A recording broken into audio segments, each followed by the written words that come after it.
Hey everyone, welcome back to the channel. Today I'm gonna show you how to remove Facebook page on from Business Manager. All you have to do is go to your business settings.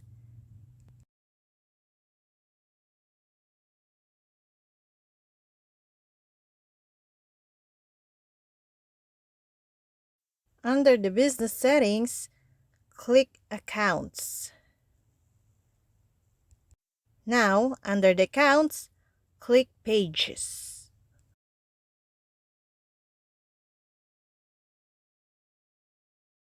Then, you will see your pages here.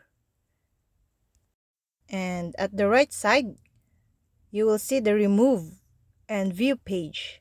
But, click Remove Page. Again, click Remove. And that's all. I hope this video helped you guys. For more videos, subscribe to our YouTube channel. Thank you for watching. See you again.